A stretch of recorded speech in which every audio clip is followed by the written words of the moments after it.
Rasa sakit batin tidak selalu butuh telinga orang lain. Kadang justru semakin banyak bercerita, semakin besar kecewa. Di era semua orang berlomba terlihat kuat, berbagi luka sering dianggap kelemahan. Pertanyaannya, apakah manusia benar-benar butuh orang lain untuk sembuh, atau kita hanya belum belajar membaca suara diri sendiri? Studi psikologi menunjukkan kemampuan seseorang menenangkan diri sendiri disebut self-regulation. Berikut cara melepas beban mental tanpa bergantung pada telinga siapapun. Nomor 1, renungkan emosi secara jujur.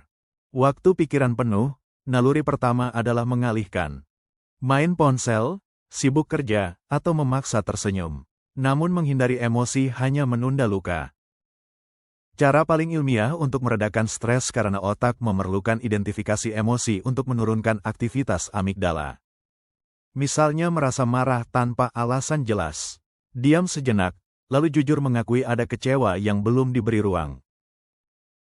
Saat emosi diberi nama, rasanya pelan-pelan melemah bukan karena hilang tetapi karena diakui. Contohnya, seseorang yang pulang kerja dengan kepala berat bisa mencoba menuliskan apa yang terasa mengganggu. Mungkin bukan masalah kantor tapi rasa takut gagal yang mengendap.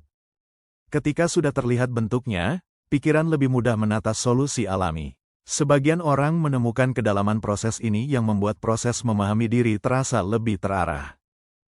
Ketika sudah terlihat bentuknya, pikiran lebih mudah menata solusi alami. Nomor 2, latihan menarik nafas secara teratur.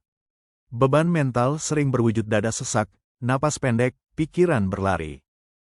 Tubuh bereaksi lebih dulu sebelum logika sempat bekerja. Banyak penelitian neurologi menunjukkan napas adalah jalur langsung ke sistem saraf penenang. Misalnya saat pikiran kusut menjelang tidur, tarik napas dalam 4 hitungan, tahan 2, hembus 6.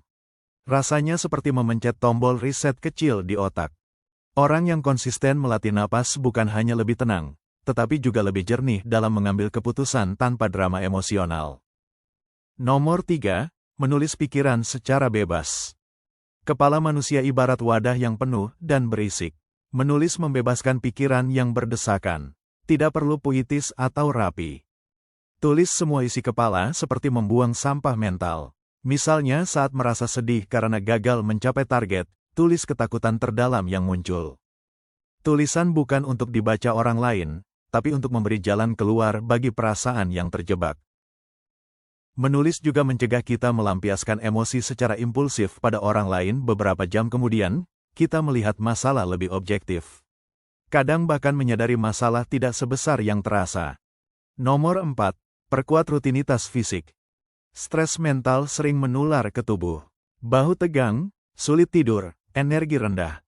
Tubuh yang lelah membuat pikiran semakin berat. Tidak harus olahraga berat, peregangan ringan setelah bangun tidur, atau sekadar merapikan ruangan.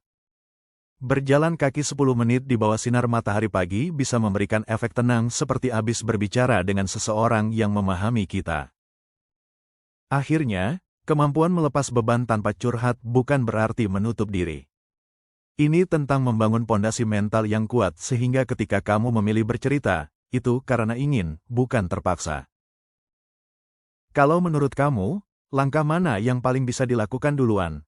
Tulis pendapatmu di kolom komentar.